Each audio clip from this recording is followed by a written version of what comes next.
Alright, so for this segment, I'll be installing the fire extinguisher bracket and the fire extinguisher itself. I will also be working on my panels for my wide body that I mentioned in the previous video. And I will also be installing a Gurney Flap for my wing. So let's get started. So to get into a little more detail, this piece goes right here. The issue that I have is that the bumper is too long, and this bumper is not an original American bumper. This is the BBS European spec bumper. So the crash bar right here that goes behind this piece is way skinnier than the one that American would have. That's a nice irony right there. But pretty much what I'll have to do is take this piece and cut it in half right here and actually add on a piece about this thick to extend this piece down. And you can also see the gap right here. We definitely cannot have that, so I'm gonna have to cut this, like I said earlier, and angle it down some like this, and then make this piece angled a little this way. And once I get this piece figured out, I'll be buying a lip that goes underneath the bumper to really make the whole car come together, because it's really missing something in the front, that's for sure. And I really hate the way it looks in the front, but in the back it looks amazing. But to start the video off, I'll be installing this fire extinguisher setup. This bracket you can buy from Garagistic, I think that's what it's called. I'm not sponsored by them, but I'll be shouting out this bracket. This one's made out of aluminum. They do also have a carbon fiber one, which I went for the cheaper option. And this bracket you can just pick up from Home Depot or Lowe's. It's like $15. And pretty much any fire extinguisher, which I did buy a red one at first, but the red one was a little taller and it was red. And I like the way the white one looks a little better, so I'll be going with this one instead. This was like 25 bucks at Home Depot as well, so it's pretty cheap. Well, let's get started. So the first thing we want to do is just back the seat up, slowly but surely. And we pretty much have to access this bolt right here and one over there. It's fairly simple. I am also using a different lens, just because this one's a wide angle lens compared to the other one. I just figured you could see things a lot better with this one up close compared to the other one, but I am losing a little bit of quality, so you will notice that in this video. All right, let's begin. So this is a 10mm socket.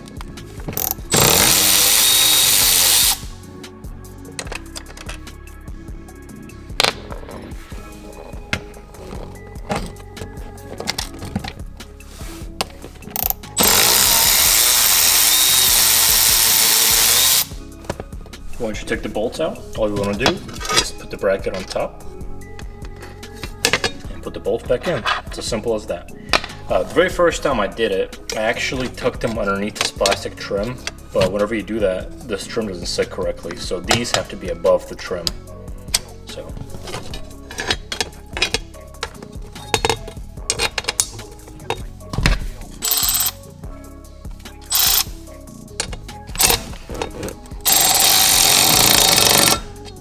Also, make sure you push the seat down when you tighten these down at first, because there's not enough threads to catch onto. So.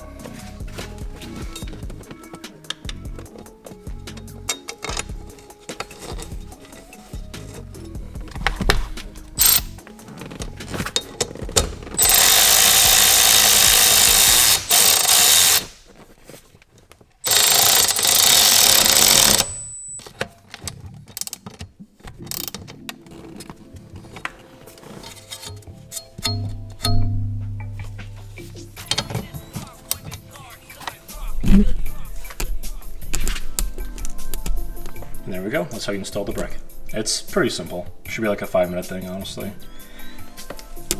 And up next, I'll be installing the bracket for the actual fire extinguisher. The thing is though, none of the kits came with the hardware, so I'll have to go to like Home Depot or Lowe's and pick up some hardware to attach this to.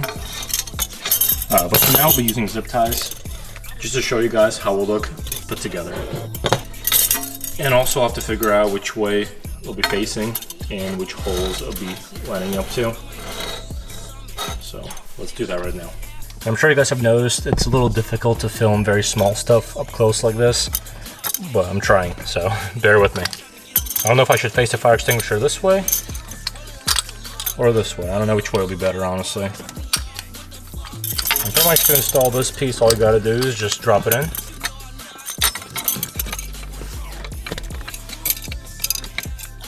And then hook this up right here.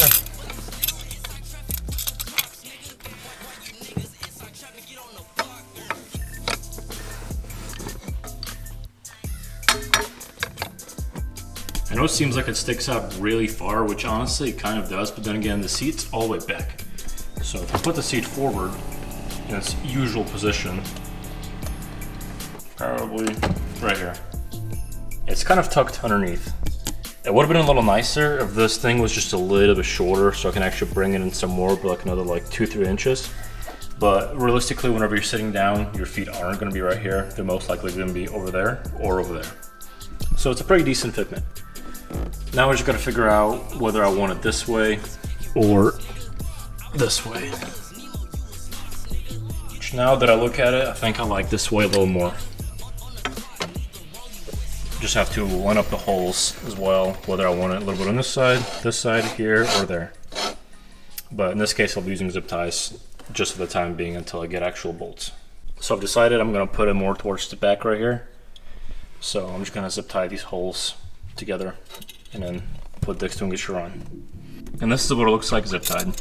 Honestly, it's not too bad, and I might just leave these instead of going out of my way to get bolts. So I think zip ties it is. So let's go ahead and install the fire extinguisher and move on to the next project.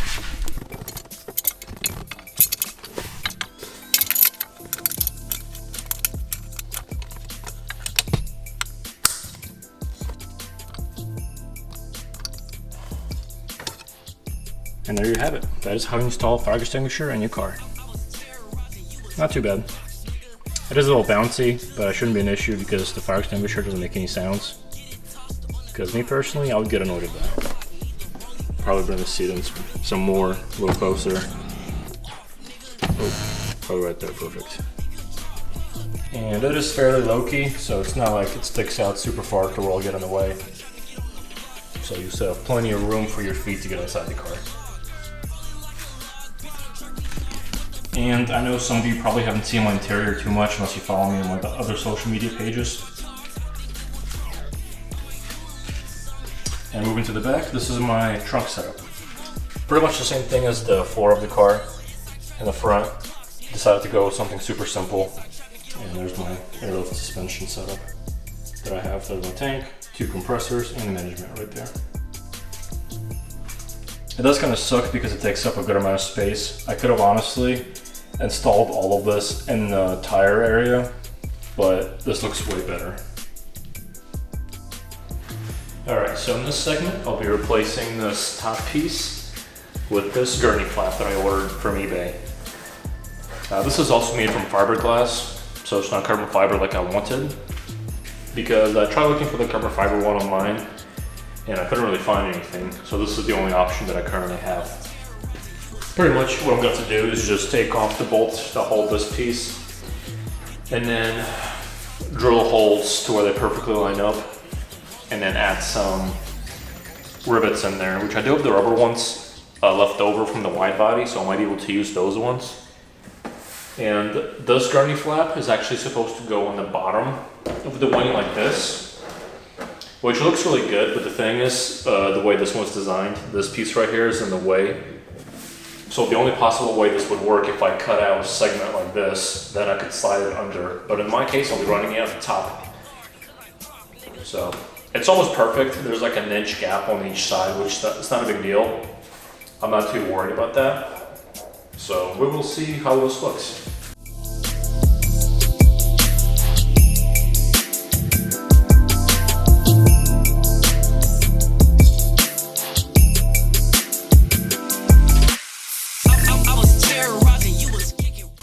Looks so weird without this piece being on there. I'm not a huge fan of how it looks. But let's mock this one up and see how it looks.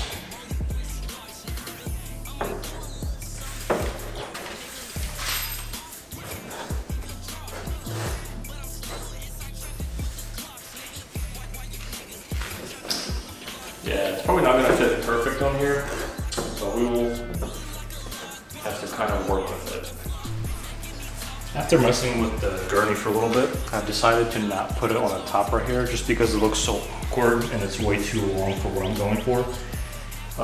And I'm actually mounting how it's actually intended to be mounted from the very bottom.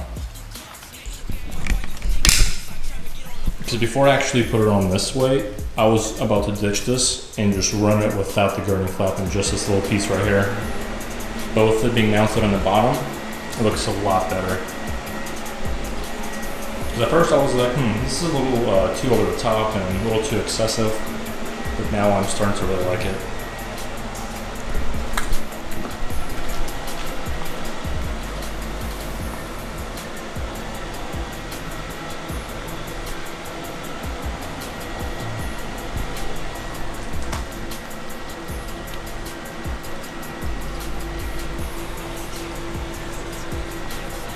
Pretty much all that's left to do now is drill the other holes in the very middle and then get longer hard work to actually bolt it all down. Right now it's just mocked up just to see how it looks. And I think it's a yes from me. So up next, we're going to be moving on to the side panels right here.